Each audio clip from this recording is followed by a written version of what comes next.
Muy bien, para este domingo 31 de mayo vamos a tener nuestro segundo tema dentro del Evangelio de Juan, y siempre recordando que tenemos hermanos en diferentes países y aún en nuestra iglesia y en nuestro país y en nuestra provincia seguramente que conocemos, por los cuales es bueno interceder, y por nuestras autoridades para que vivamos quietas, reposadamente, y no haya impedimentos para predicar el Evangelio. Por otro lado, vamos a entrar en Juan, pero no tan específicamente en el Evangelio de Juan, sino en el entorno, en los 4 evangelios. Vamos a ver. En este slide número 3 vamos a ver un punto y vamos a ver las lecciones contrastando puntos antes de empezar con Juan, porque me doy cuenta que necesitamos tener un concepto claro de por qué tenemos 4 evangelios. No tanto por qué están, sino porque necesitamos aclarar en nuestra mente que los propósitos de los sinópticos son diferentes de Juan. Pero aún así hay una gran confusión en la iglesia del Señor durante estos siglos. Ha habido hombres de Dios que nos han ayudado a aclarar las cosas y otros han estado confundidos en su método de estudio, en su exégesis, por una mala hermenéutica. Personas muy capaces en el griego, en el hebreo, el arameo, profundos conocedores de muchos temas de la Escritura, pero en algunos lugares, como son las comparaciones de los evangelios, hay confusiones. Así que arranco con el slide número 3.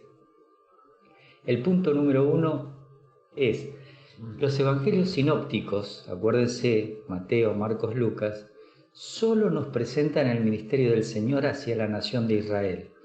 No enfatiza ni se inmiscuye en lo que es el evangelio de la gracia, porque ese evangelio de la gracia va a venir después de la muerte, sepultura y resurrección de Cristo.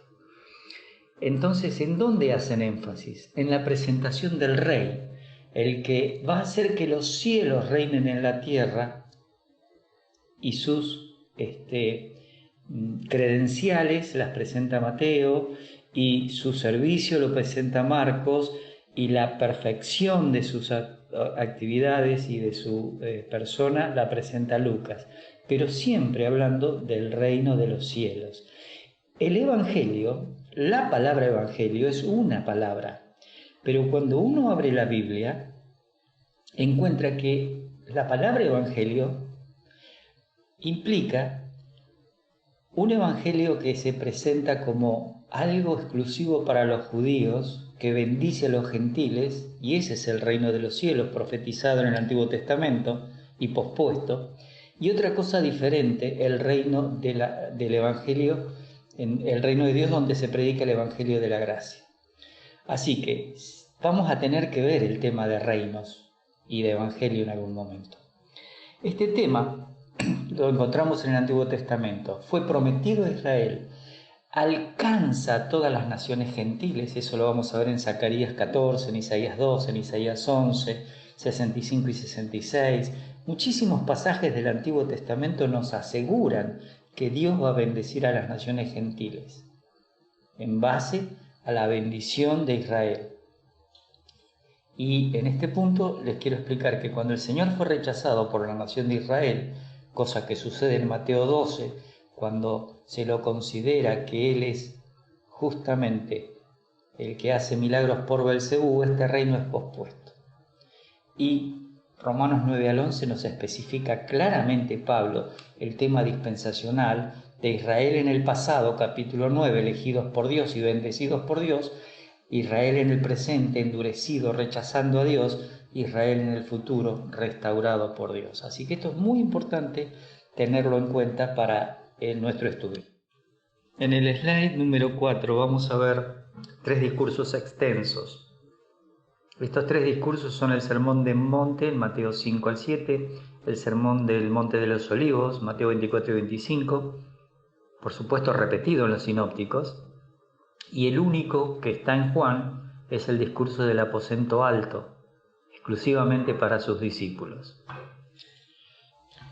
Observando el primer sermón, el Sermón del Monte, tenemos que saber que hay un texto clave para interpretarlo, y está en el capítulo 5, versículo 20, que dice: os digo que si vuestra justicia no fuere mayor que la de los escribas y fariseos, no entraréis en el reino de los cielos. Cuando uno habla reino de los cielos, reino de Dios, tiene que entender que no es lo mismo siempre, y aunque a veces son intercambiables, no siempre lo son. Lo vamos a tratar de ver hoy para que nos quede claro, porque estos temas son fundamentales al estudiar los 4 evangelios. Hay que recordar que este mensaje es para toda la nación de Israel. El Señor está hablándoles de la justicia personal que tienen que tener. Ojo, no se confundan, no es la justicia imputada, porque la justicia imputada viene luego de la obra perfecta del Señor en la cruz. La justicia imputada se nos da a todos los que estamos elegidos para recibir a Cristo como Salvador y formar parte de la iglesia. El Señor no estaba hablándole a la iglesia, no existía la iglesia. Esto es muy, muy importante. La característica fundamental: estas son las leyes del Rey de Israel para el milenio, el cual, vuelvo a repetir, fue pospuesto. Y si ven Mateo 13, ahí se les especifica claramente cuál es la razón. La razón es hablar por parábolas. Los discípulos ya nunca lo habían escuchado. De repente escuchan esas parábolas y dicen: ¿por qué les estás hablando por parábolas? Y el Señor les explica: es la misma información con la cual Dios le contestó a Isaías en el capítulo 6, para que esta nación sea castigada por la dureza de sus corazones. Y vamos a ver 4 puntos en el siguiente slide. El primer texto es Mateo 5:3. Fíjense lo interesante: bienaventurados los pobres en espíritu, porque de ellos es el reino de los cielos.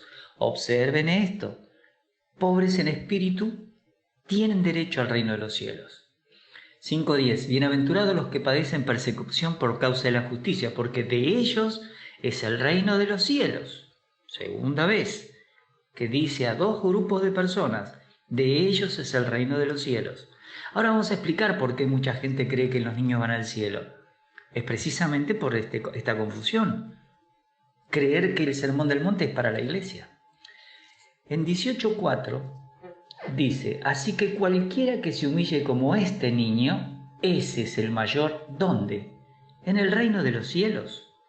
Porque cuando Juan el Bautista predicaba el reino de los cielos, estaba hablando de la justicia personal, el apego a la ley mosaica que debían tener para poder recibir al Mesías, pero no se apegaban a la ley mosaica.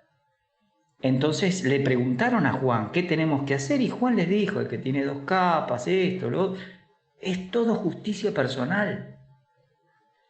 Ahora, les explica a todos que la persona que quiere tener una relación con el reino de los cielos va a tener que ser como un niño.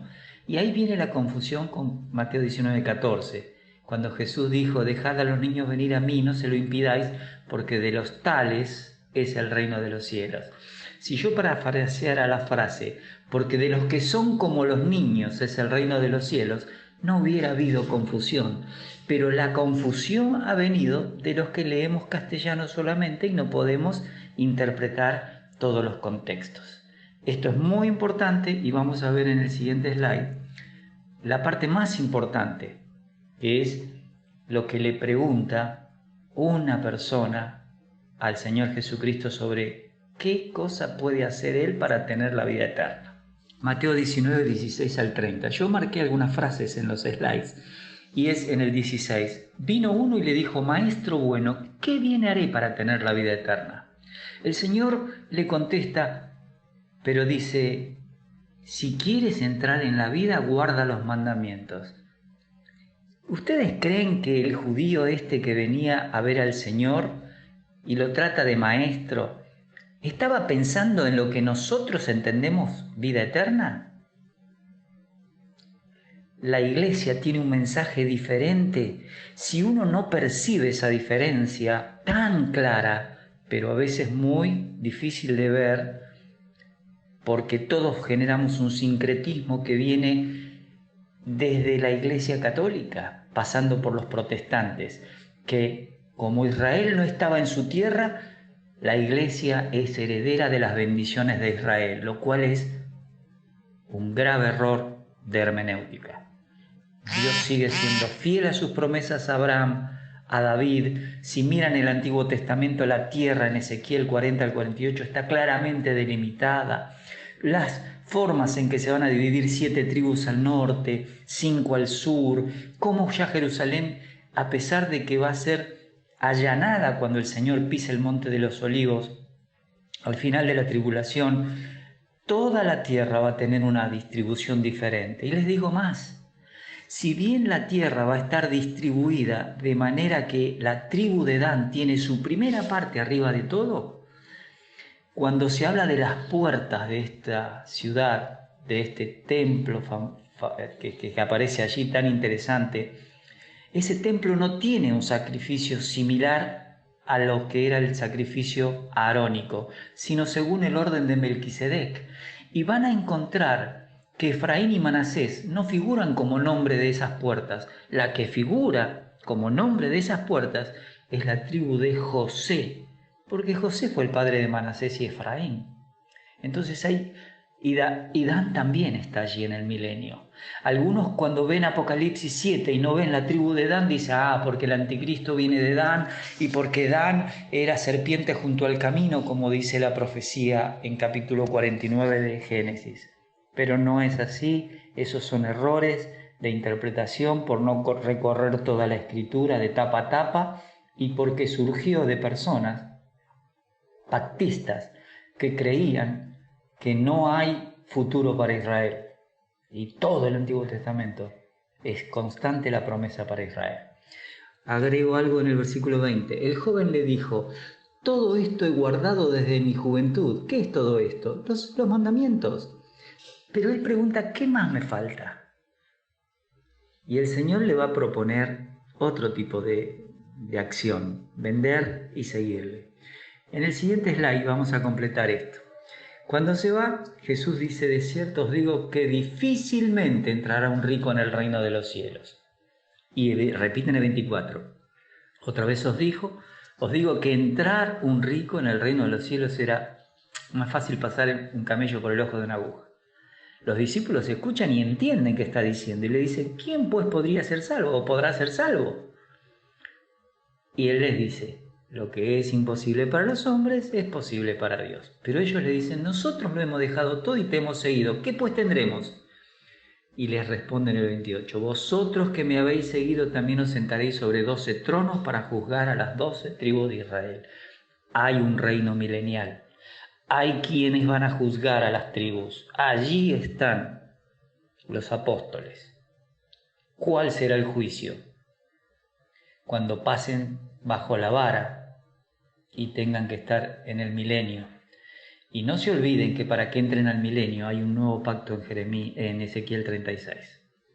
Otra vez tengo que explicar el reino de Dios, el reino de los cielos en la iglesia, lo hago con mucho gusto, pero noto una gran confusión en los grupos de WhatsApp con los cuales nos comunicamos y la verdad es que pretendo que no solo mi congregación, sino quienes tengan acceso a estos videos que sube Johan puedan recordar esto.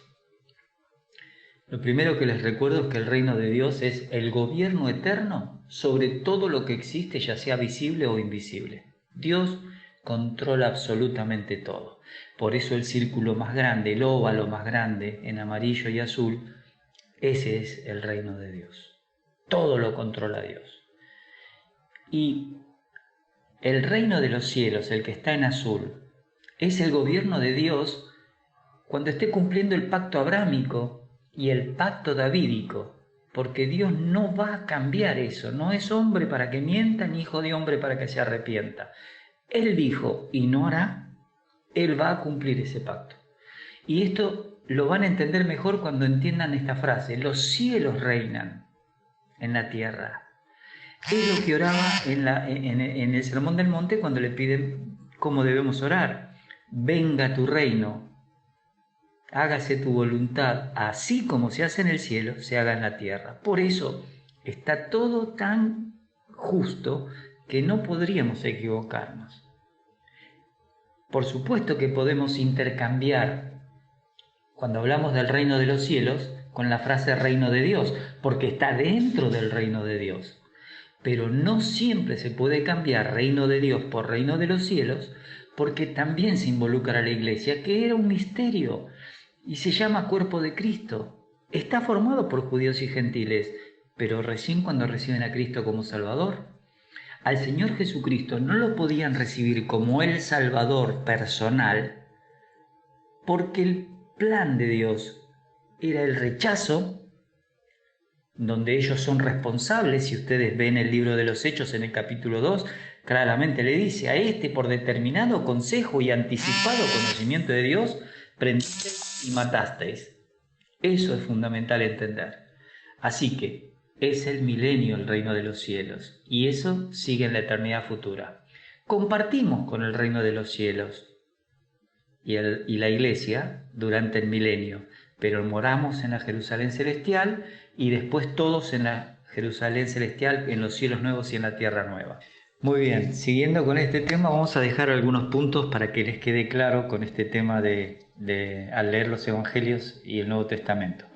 El primero, el reino de Dios y el reino de los cielos a menudo se utilizan indistintamente, pero no siempre significan lo mismo, por lo que yo les mostré, porque a veces reino de Dios está relacionado con la iglesia, no con el reino de los cielos.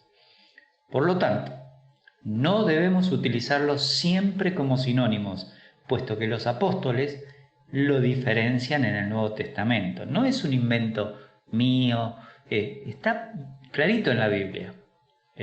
Si ustedes pudieran armar una lista, una columna, 5 columnas, y poner Mateo, Marcos, Lucas, Juan y Nuevo Testamento, de Hechos en adelante, se darían cuenta todas las veces que aparecen, cuándo sí son intercambiables y cuándo no. Tercero, a veces la frase el reino de Dios está únicamente relacionada con la iglesia. Si ustedes miran de Hechos en adelante, a los apóstoles les dice que estuvieron con él, él estuvo con ellos 40 días hablándoles acerca del reino de Dios. Pero justo después de ese tema le dicen: Señor, ¿restaurarás el reino a Israel en este tiempo? ¿Se dan cuenta que ellos no dejaron todavía de ser judíos?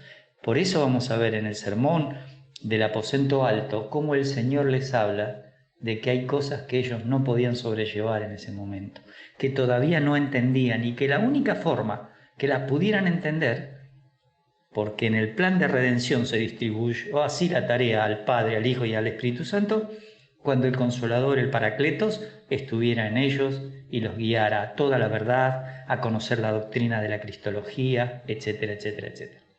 Otro punto. Pablo nunca utiliza el término reino de los cielos, y la razón es porque él escribía para la iglesia. Si ustedes revisan el uso que hace Pablo, se van a dar cuenta de lo que yo les decía recién.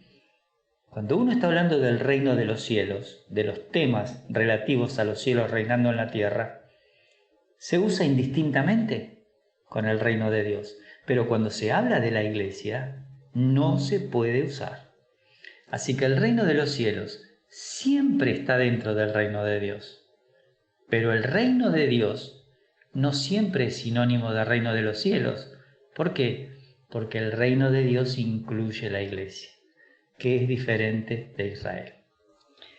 En el slide número 10 estamos viendo el segundo punto de los 3 discursos extensos, y es el Sermón del Monte de los Olivos.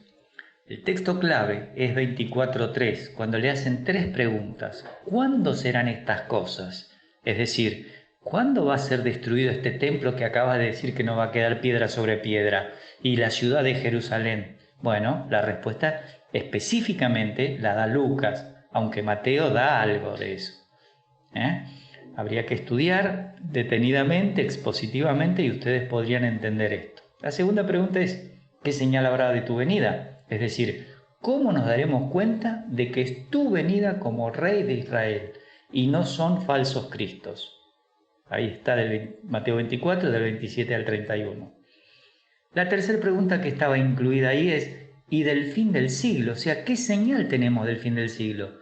Es decir, el período que inicia el milenio y sigue con la eternidad futura.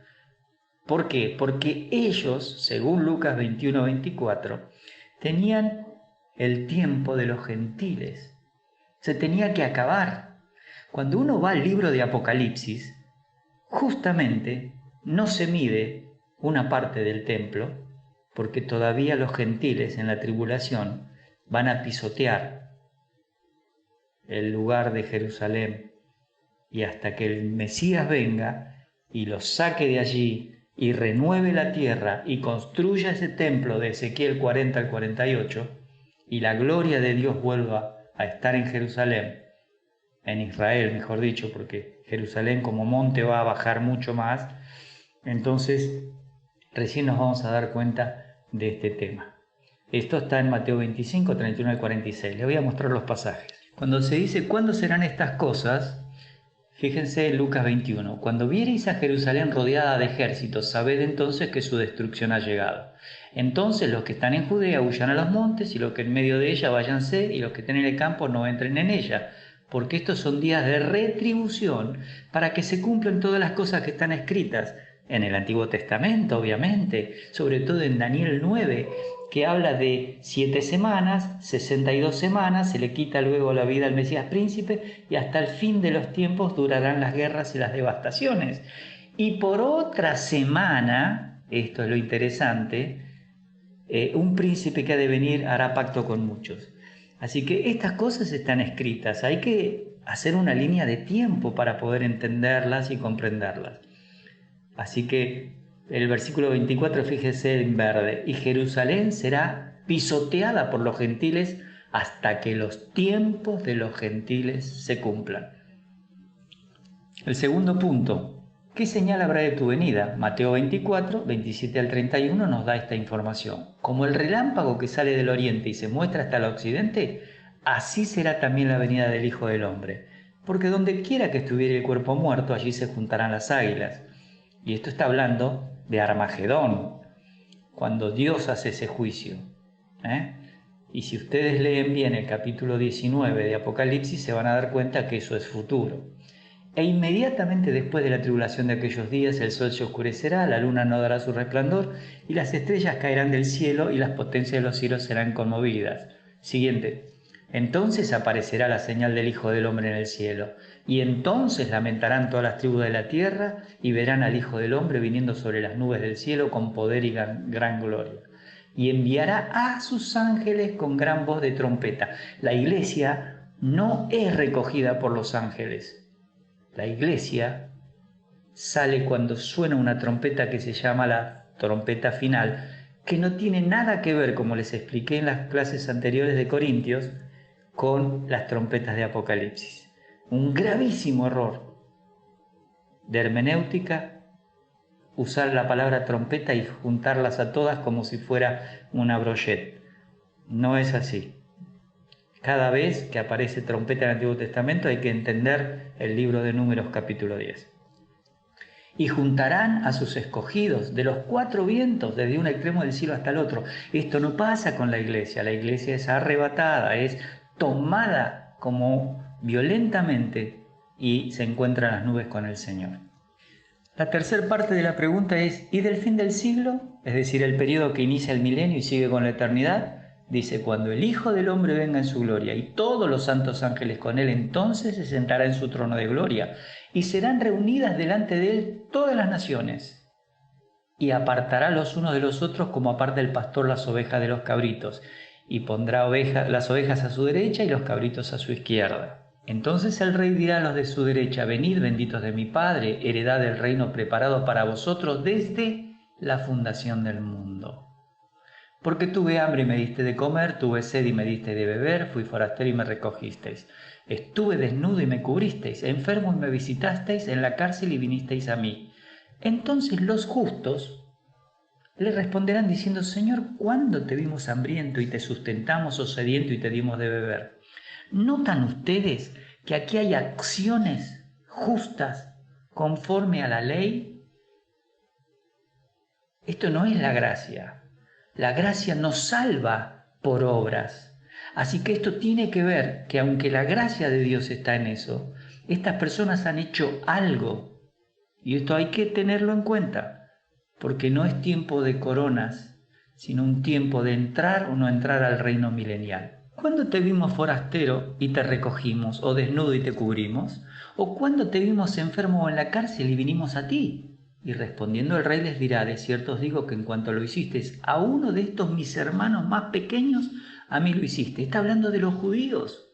El rey de los judíos está hablando de judíos. Y fíjense que ellos están haciendo algo. No les pide que reciban a Cristo como Salvador, como lo hacen en esta época de la iglesia. Entonces dirá también a los de la izquierda, apartados de mí, malditos al fuego eterno preparado para el diablo y sus ángeles, porque tuve hambre y no me diste de comer, tuve sed y no me diste de beber. En la siguiente, fui forastero, no me recogisteis, estuve desnudo y no me cubristeis, enfermo en la cárcel y no me visitasteis. Entonces también ellos le responderán, recuerden que estas son naciones vivas, que han quedado, este no es Israel, estas son naciones vivas, que termina Armagedón y están allí. Señor, ¿cuándo te vimos hambriento, sediento, forastero, desnudo, enfermo en la cárcel y no te servimos? Entonces les responderá diciendo, de cierto os digo que en cuanto no lo hicisteis a uno de estos más pequeños, que son sus hermanos, como dijo anteriormente, tampoco a mí lo hicisteis. E irán estos al castigo eterno y los justos a la vida eterna. ¿Se dan cuenta que cuando preguntó en Mateo, cuando vimos antes en 16, ¿qué haré para heredar la vida eterna? ¿Estaban pensando en el milenio? Porque ya la iglesia no está ahí.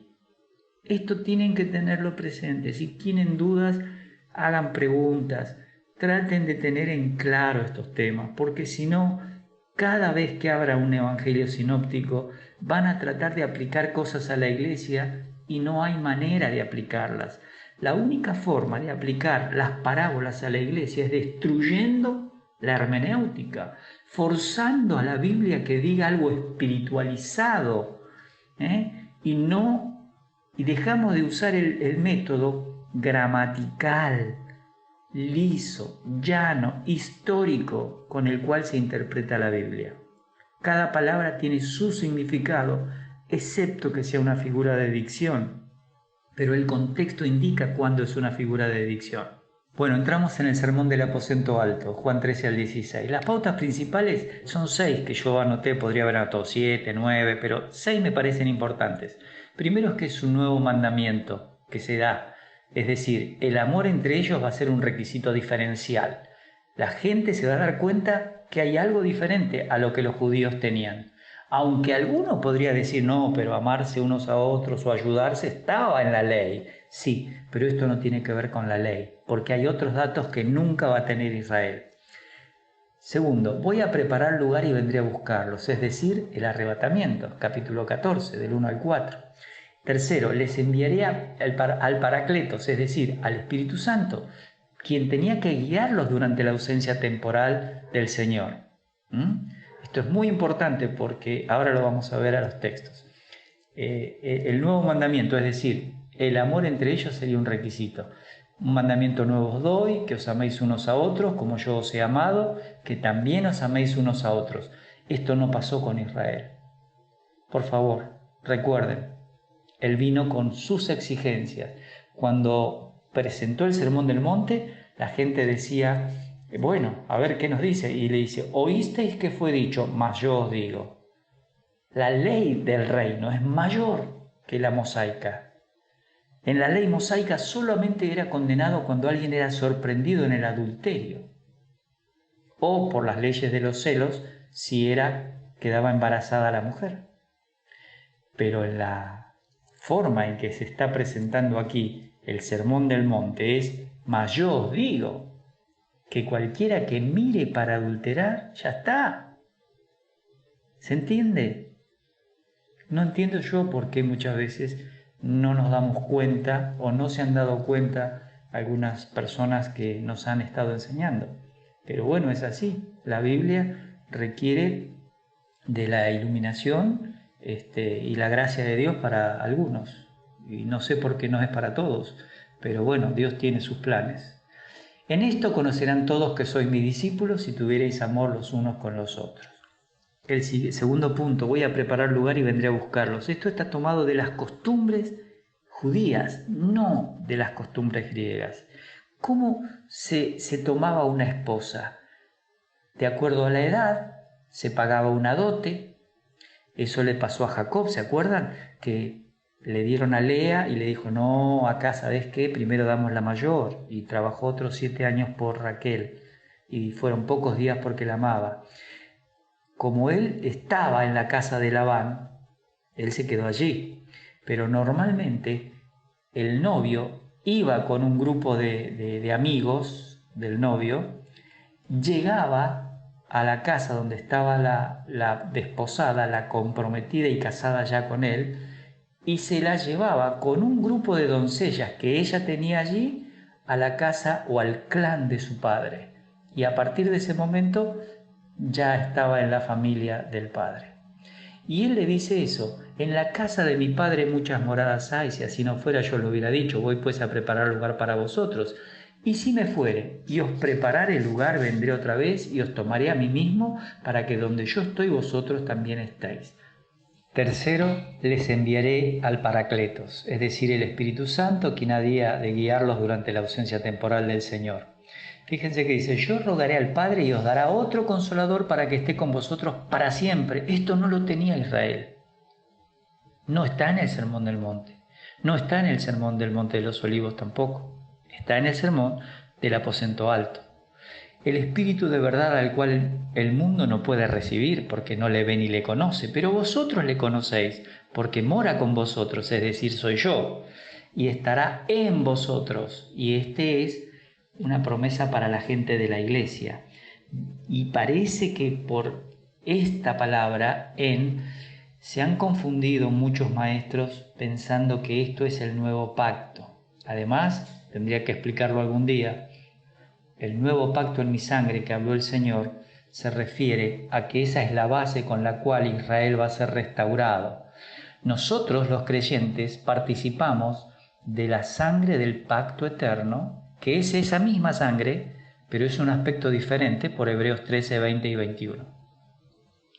Completa la frase, el Consolador, el Espíritu Santo, a quien el Padre enviará en mi nombre, Él os enseñará todas las cosas y os recordará todo lo que yo os he dicho. Fíjense ustedes la importancia de este consolador, de este paracletos, de este abogado también que se puede traducir. El Espíritu Santo iba a ser algo que ellos no podían en ese momento sobrellevar. Los últimos 3 puntos son que hay una nueva relación, el hecho de que ahora iba a haber morada en los que creían, Juan 14, 23. Hay una nueva capacitación para los apóstoles, es decir, el Espíritu Santo les va a guiar a predicar un nuevo mensaje que todavía no la tenían tan clara, a esa idea, y a escribir la doctrina para la iglesia y las pautas de vida cristiana. Eso lo vamos a ver en Juan 15 y 16. Y hay una nueva tarea divina sobre las personas, es decir, el Espíritu Santo va a convencer al incrédulo, cosa que no se presenta en el período de la ley.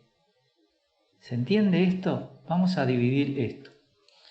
Muy bien, esta nueva relación es que iban a ser un morada en los que creían. Por eso dice Jesús, el que me ama mi palabra guardará, y mi Padre le amará, y vendremos a él y haremos morada con él.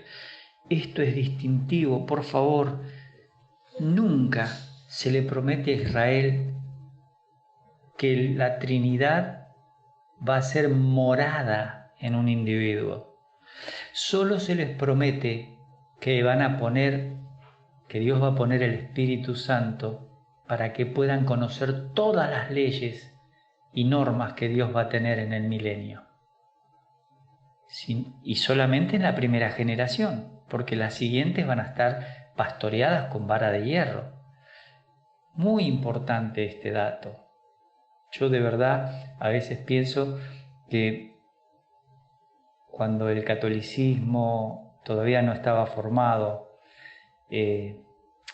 y Agustín empezó con este tema del libro de la ciudad de Dios y a pensar en el reemplazo de Israel por la iglesia, se generó esta confusión que hasta el día de hoy el protestantismo tiene.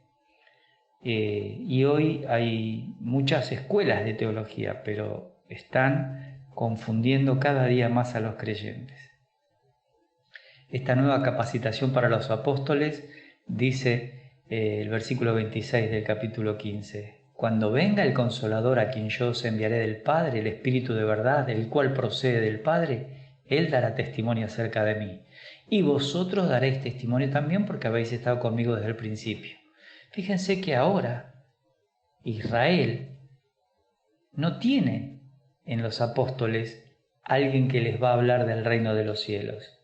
Ahora estas personas se van a dedicar a dar testimonio del Señor Jesucristo para formar la iglesia. Capítulo 16 del 12 al 15. Aún tengo muchas cosas que deciros, pero ahora no las podéis sobrellevar. Pero cuando venga el Espíritu de verdad, Él os guiará toda la verdad, porque no hablará por su propia cuenta, sino que hablará todo lo que oyere y os hará saber las cosas que habrán de venir. Él me glorificará, porque tomará de lo mío y os lo hará saber. Todo lo que tiene el Padre es mío, por eso dije que tomará de lo mío y os lo hará saber. ¿Ven ustedes? No existía la cristología en el Antiguo Testamento. La cristología empieza en los apóstoles, en la información para la iglesia. Muy bien. El sexto punto para terminar esto es que hay una nueva tarea divina del Espíritu Santo sobre las personas, es decir, los tiene que convencer. Esto es importante tener en cuenta porque nos va a evitar ser predicadores que presionan a la gente. Si las personas que presentan el Evangelio creen que depende de su oratoria, de su capacidad intelectual para convencer al incrédulo, déjenme decirles que está equivocado. El que se encarga de convencer al incrédulo es el Espíritu Santo. Y las tres cosas que lo convence son, fíjense, versículo 8, cuando Él venga convencerá al mundo de pecado, de justicia y de juicio. De pecado por cuanto no creen en mí. Yo he vivido escuchando a la gente hablar de pecados. El único pecado que le interesa al Espíritu Santo convencer a una persona cuando se presenta el mensaje de salvación es por cuanto no creen en mí. No hay otro pecado para irse al infierno o para salvarse. Es creer en Cristo. Si no cree, sus pecados personales solo sirven para que pueda tener un grado de castigo de acuerdo a su maldad.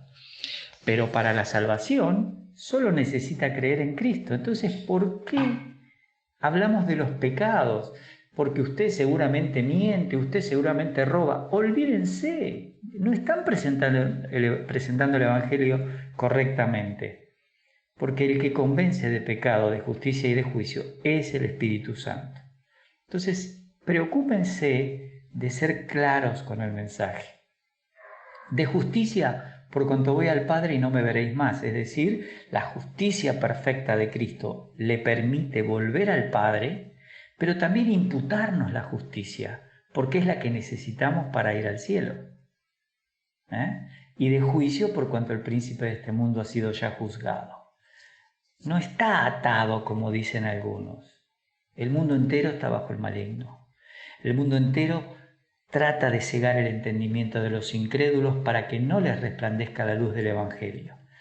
Pero según 2 Tesalonicenses 2:13, los que estamos elegidos, como dice Romanos 8:28 al 30, a los que antes conoció, a estos predestinó, a estos llamó, a esto, todo eso es una obra de Dios. Pero hay que estar con atención a la Escritura cuando presentamos un mensaje. Por ahí no sos una persona muy hábil en evangelizar y te da temor, pero podés tomar 1 Corintios 15, del 1 al 5, para ver qué es el Evangelio. Cuando vos le contás a la persona que Cristo murió por nuestros pecados conforme a las Escrituras, que fue sepultado y resucitó conforme a las Escrituras, y que si uno lo recibe como Salvador personal, tiene vida eterna. A los ojos nuestros es un mensaje corto, pero el Espíritu Santo es el que hace la tarea de convencerlo. Vamos al resumen. 3 puntos. El Sermón del Monte fue dado a toda la nación de Israel.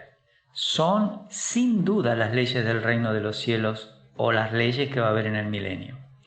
La base está en la promesa de Ezequiel 36, 14 al 38, donde Dios promete poner su espíritu en ellos, o como dice el capítulo 2 de Isaías, que las aguas van a cubrir el mar. De la misma forma estas personas van a tener en su mente la palabra de Dios y no van a necesitar que nadie les explique nada.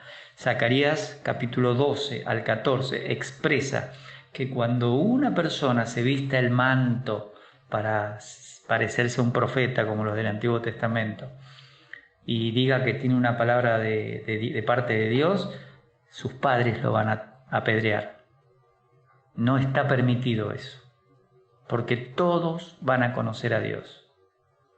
El segundo punto, el sermón del Monte de los Olivos, fue explicado a los 12 apóstoles, estaba Judas todavía, y habla de los juicios que va a haber en el año 70, que ya los hubo, porque Tito destruyó el templo y las guerras siguieron después de eso hasta que la nación fue expulsada.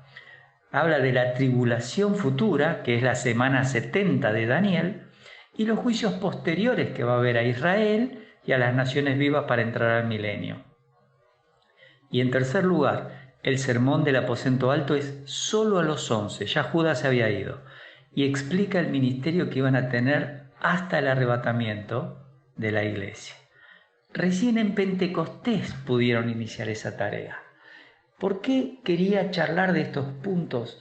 Porque necesito que cuando entremos a Juan nos demos cuenta que es diferente.